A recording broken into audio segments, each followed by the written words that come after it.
সংবাদ মাধ্যমের খবরের জেরে বেআইনিভাবে পুকুর ভরাট বন্ধ করল ভূমি এবং ভূমি সংস্কার দপ্তর। মালদার বামনগোলা থানার পাকুয়াহাট মির্জাপুরে অবৈধভাবে পুকুর ভরাটের কাজ করা হচ্ছিল বলে অভিযোগ।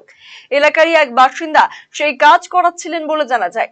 সংবাদ মাধ্যমে পুকুর ভরাটের সেই ছবি ধরা পড়ে, আর তাতেই নড়েচড়ে বসে প্রশাসন।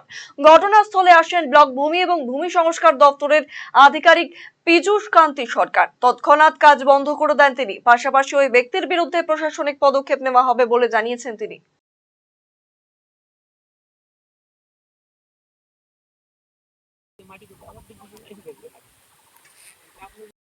মির্জাপুরে পুকুর যেটা ভরাট হচ্ছে বলে খবর এসেছিল, আমরা সঙ্গে সঙ্গে ব্যাপারটাকে ইন্টারসেপ্ট করি।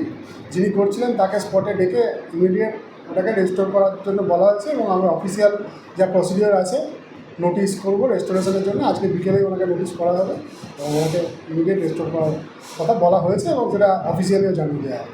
আমরা যখনই খবর পাচ্ছি তখনই আমরা সঙ্গে সঙ্গে ইন্টারসেপ্ট। রায়গঞ্জবাসীদের জন্য সুখবর। যারা দীর্ঘদিন ধরে পেটের সমস্যায় ভুগছেন তাদের জন্য রায়গঞ্জ দিশারিতে আসছেন ব্যাঙ্গালোরের প্রখ্যাত গ্যাস্ট্রোএন্টারোলজিস্ট ডাক্তার ইরশাদ আলী, HMD, DNB। এখন থেকে প্রতি মাসে নির্দিষ্ট দিনে ডাক্তারবাবুকে দেখাতে আজই যোগাযোগ করুন দিশারি হেলথ কেয়ার, উকিলপাড়া, রায়গঞ্জ শাখায়। যোগাযোগ করুন 7477785509 এই নম্বরে এবং 7477785512 এই নম্বরে।